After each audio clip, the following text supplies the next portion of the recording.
Bonjour à tous.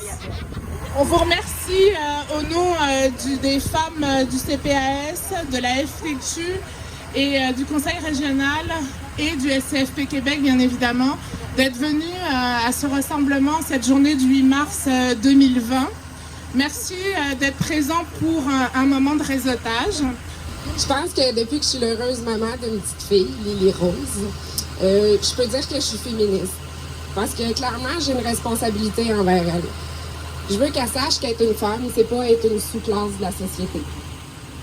Depuis bientôt 6 mois, je suis la présidente de ma section locale, puis je vous avoue que c'est un grand défi pour moi parce que concilier travail-famille, c'est pas toujours évident. Par contre, ce qui me pousse à persévérer, c'est ma Lily Rose, parce qu'elle est fière de sa maman. Puis moi, je me dis qu'en persévérant, je lui donne l'impression, puis je lui donne raison aussi que les femmes elles peuvent accéder, si elles le veulent, à des postes haut placés. Il faut penser aussi aux certains groupes qui sont souvent mis de côté, qui sont oubliés, puis qui sont jugés. On entend dire que les inégalités n'existent plus.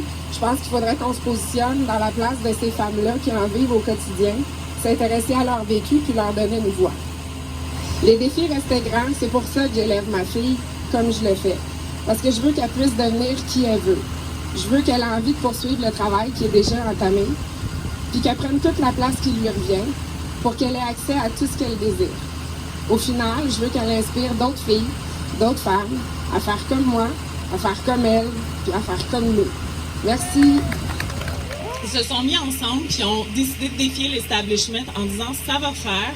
Vous nous traitez comme des objets sexuels, on est habillés en mini-jupe, vous contrôlez notre maquillage, notre coiffure, c'est sexiste au bout. Ces femmes-là ont parti un syndicat, un mouvement syndical avec en majorité des hommes, et elles devaient s'affirmer comme femmes en disant nous, on se bat pour nos conditions de travail, puis on se bat aussi parce que on a des hommes en haut qui veulent contrôler notre apparence. Alors, c'était vraiment pas évident. On aimerait ça se faire entendre, on aimerait ça avoir un monde plus inclusif, que ce soit avec les femmes, les LGBTQ, peu importe, on veut ce monde-là. Et je crois que c'est notre devoir en tant que femmes dans le mouvement syndical de le rappeler constamment. On s'est assez battu, on a assez crié fort, il faut continuer.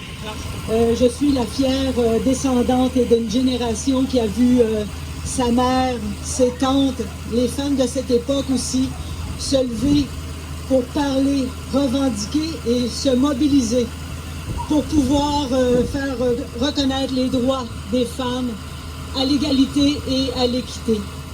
Bien sûr, l'organisation de la Marche des femmes en octobre prochain, où les revendications sont la violence faite aux femmes, la pauvreté des femmes, les femmes immigrantes, les femmes migrantes et bien sûr les femmes racisées.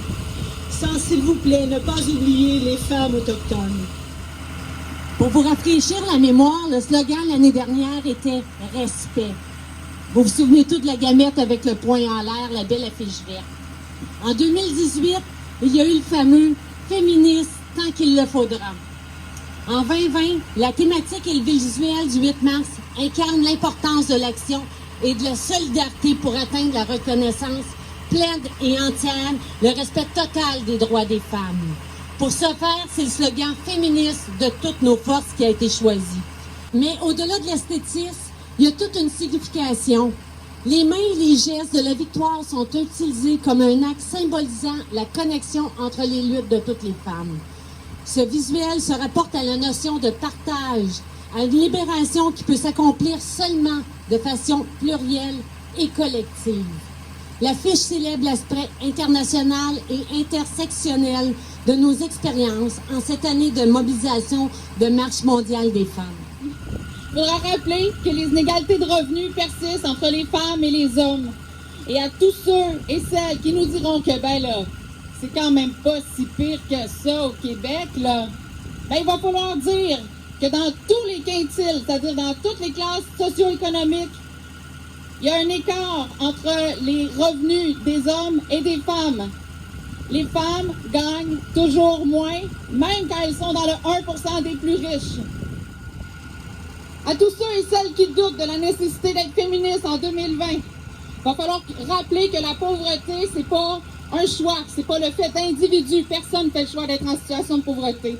La pauvreté, c'est un système qui crée de la marginalité, qui crée des exclusions et auxquelles les femmes sont trop souvent représentées auprès des marges. Il va falloir rappeler que la pauvreté, c'est une violence à laquelle on a pourtant les moyens de mettre fin. On est dans un État riche, on est dans un État qui a les moyens de mettre fin à la pauvreté. Si jamais des gens te disent que le féminisme est un mouvement de femmes frustrées, j'espère que tu auras les moyens d'agir, sinon trouve-les, afin de leur faire comprendre que le mouvement féministe partage un but commun, c'est-à-dire d'atteindre l'égalité entre les femmes et les hommes dans toutes les sphères de la vie pour une société plus juste, plus heureuse et plus prospère. La société se porte toujours mieux quand on travaille ensemble. Je te laisse, je dois aller manifester avec papa pour nos droits. Je t'aime, maman.